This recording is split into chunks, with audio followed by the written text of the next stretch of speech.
कानी बहू। किशोरी लाल जी के बेटे राघव की शादी की बात जगह जगह चल रही थी, लेकिन किशोरी लाल जी को कोई लड़की पसंद ही नहीं आती थी। और उसकी एक ही वजह थी, किशोरी लाल जी का लालची होना। उनको लड़की वालों से मोटा दहेज चाहिए था और इसी चक्कर में एक दिन वो एक बहुत पैसे वाले के घर अपने बेटे का रिश्ता लेकर पहुंचे। उस आदमी का नाम था ओम प्रकाश। देखिए किशोरी लाल जी, मेरी एक ही बेटी है और मेरी सारी संपत्ति जायदाद सब कुछ मेरी बेटी नैना का ही है। पापा, नाम से लगता है बहुत खूबसूरत होगी। कितना अच्छा नाम है ना, नैना। ओ, वैसे बात तो सही है आपकी। अब इतना पैसा है, जमीन जायदाद है, इकलौती बेटी, आप भी क्या करेंगे? सब कुछ उसे ही देंगे ना। बिल्कुल ठीक पहचाना आपने। बस बेटी की शादी और सारी जायदाद उसके नाम। पापा, बिना देखे हाँ कर दीजिए ना। इतना अच्छा रिश्ता फिर कहाँ मिलेगा? माला माल हो जाएंगे हम। मैं अपनी बेटी को बुलाता हूँ। अरे नहीं नहीं नहीं नहीं, आपकी बेटी का नाम नैना है, सुनकर ही लगता है बहुत सुंदर होगी। रहने दीजिए अंकल, मैं तो आपकी बेटी के नाम से ही इतना खुश हो गया हूँ कि उसे बिना देखे शादी करने को तैयार हूँ। अब तो मैं उसका चेहरा सीधे शादी के बाद ही देखूंगा। और इस तरह राघव नैना का चेहरा नहीं देखता और उससे शादी कर लेता है। शादी के बाद अपनी सुहाग रात पर जब राघव नैना का घूंघट उठाकर देखता है तो नैना की आंखें बंद थी। कितने खूबसूरत हो तुम नैना, जरा अपनी आंखें खोलकर मेरी तरफ देखो तो सही। नहीं, मुझे शर्म आती है। अरे, मैंने तुम्हें शादी से पहले भी नहीं देखा, और अब अगर तुम आंखें खोलकर मुझे देखोगे भी नहीं तो मुझे अच्छा कैसे लगेगा? इससे पहले कि नैना अपनी आंखें खोलकर राघव की तरफ देखती, अचानक से लाइट चली गई और राघव नैना को पूरी तरह से देख भी नहीं पाया। अगली सुबह नैना राघव के लिए नाश्ता बनाकर लेकर आई। अरे ये क्या, आधा पराठा सेका हुआ है और आधा बिल्कुल कच्चा। ये तुमने क्या किया नैना? बहू, तुमने क्या आधा पराठा तवे से नीचे लटका कर रखा था, जो आधा सिका है और आधा कच्चा? मुझे जितना दिखेगा उतना ही तो सीखूंगी ना पापा जी। जहाँ जहाँ मुझे नजर आ रहा था वहाँ मैंने सीख लिया, जहाँ जहाँ नहीं दिखा वहाँ कच्चा रह गया होगा। इसका क्या मतलब है? ये कैसा मजाक कर रही है तुम? अरे बहू, तुमने इतना लंबा घूंघट क्यों लगाया हुआ है? देखो, हमारे घर में बहुओं को बेटी की तरह रखा जाता है, और फिर तुम तो इतना सारा माल लेकर आई हो। देखो, ये घूंघट डालकर रखने की कोई ज़रूरत नहीं है। हाँ नैना, पापा जी ठीक कह रहे हैं, तुम तो आराम से रहो, अपना ही घर समझो। नैना अचानक से अपना घूंघट उठा लेती है। अरे ये क्या पापा, नैना की तो एक आंख फूटी हुई है। नाम से नैना, लेकिन ये तो कानी बहू निकली। मेरे साथ धोखा हुआ है, धोखा।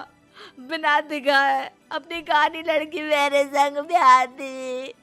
मुझे कानी बीवी नहीं चाहिए। मुझे अभी ओम प्रकाश जी से बात करनी पड़ेगी। आखिर उन्होंने मेरे साथ ऐसा किया क्यों? अरे, आप लोगों ने ही तो पापा से कहा था कि आप लोग शादी से पहले मुझे देखना नहीं चाहते। अब मेरे पापा पर क्यों इल्जाम लगा रहे हैं? अरे लेकिन उन्हें बताना तो चाहिए था ना कि तुम कानी हो, एक आंख से तुम्हें दिखाई नहीं देता। किशोरी लाल और राघव नाराज होकर ओम प्रकाश को अपने घर बुलाते हैं। पापा जी, ये आपने क्या किया? शादी से पहले बताया क्यों नहीं कि नैना की आंखों में परेशानी है? अरे, आप ही ने तो लड़की देखने से मना कर दिया था। और लेकिन आप बता तो सकते थे। आपको तो हमारी बेटी की प्रॉपर्टी चाहिए थी, वो भी पूरी की पूरी। अब क्या हुआ अगर उसे आधा दिखाई देता है? प्रॉपर्टी तो आपको पूरी मिल गई ना। अरे ये क्या बात हुई? मेरी शादी प्रॉपर्टी से नहीं, आपकी बेटी से हुई है। अब ये तो पहले सोचना चाहिए था, तब तो मेरी प्रॉपर्टी देखकर तुम्हारी जुबान लप लपा रही थी। लेकिन मैं कानी लड़की को अपनी बीवी बनाकर नहीं रख सकता। पापा, कुछ करिए ना आप। हाँ, करता हूँ। देखिए ओम प्रकाश जी, आप हमारे साथ ऐसा नहीं कर सकते। और तुम देखो, अगर तुमने मेरी बेटी से शादी तोड़ी ना, तो जो भी प्रॉपर्टी मैंने तुम्हें दी है वो तो पूरी की पूरी वापस ले ही लूँगा, और आधी प्रॉपर्टी तुम्हारी भी लूँगा। अरे मेरी आधी प्रॉपर्टी भला क्यों लेंगे आप? इसलिए क्योंकि मेरी बेटी को आधा नजर आता है और उसकी नज़र अभी तक तुम्हारी आधी जायदाद पर ही पड़ी है। अब तुम उसे घर से निकालोगे तो कुछ तो लेकर जाएगी ना। और अगर हम आपकी बेटी को अपने घर की बहू बनाकर रखे तो? तो तुम्हारी पूरी प्रॉपर्टी तुम्हारी ही रहेगी, और जो मैंने तुम्हें दिया है ना, उसमें से बस मैं आधा लेकर जाऊंगा। अरे लेकिन अब आप अपनी दी हुई प्रॉपर्टी में से आधी वापस क्यों लेकर जाएंगे? अगर मैं आपकी बेटी को अपनी पत्नी बनाकर रखने को तैयार हूं तो? इसलिए ताकि भविष्य में अगर तुम मेरी बेटी को धोखा दो तो उसके पास कुछ तो रहे जो पति का हो। वैसे मेरे पास तो बहुत कुछ है, लेकिन अपने पति की कोई निशानी तो उसके पास होनी चाहिए ना।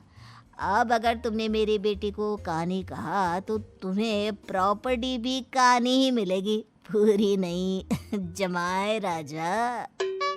किशोरी लाल और राघव समझ चुके थे कि वो बुरी तरह फंस चुके हैं और अब उनके पास वहां से निकलने का कोई चारा नहीं है। अब समझ में आया ना, लालच बुरी बला होती है।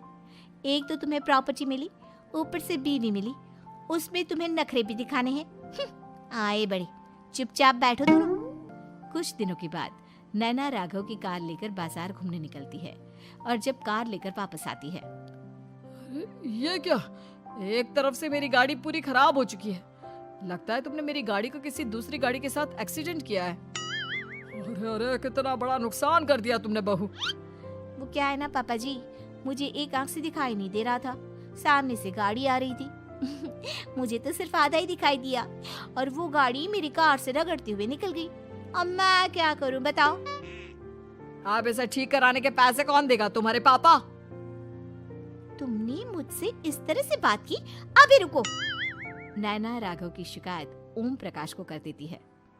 देखो राघव, अब जो मेरी आधी प्रॉपर्टी तुम्हारे पास थी ना, उसमें से आधी और मैं लेकर जाऊंगा, क्योंकि तुमने मेरी बेटी को डांटा। अरे नहीं नहीं पापा जी, गलती हो गई, माफ कर दो। गलती की तो कोई गुंजाइश ही नहीं। अगली बार मेरी बेटी को डांटा तो बची हुई आधी में से आधी और ले जाऊंगा। लालच के चक्कर में हम दोनों ने बहुत बड़ी गलती कर दी बेटा। एक तो तुम्हें कानी बहू मिली और ऊपर से जो माल मिला वो भी काना।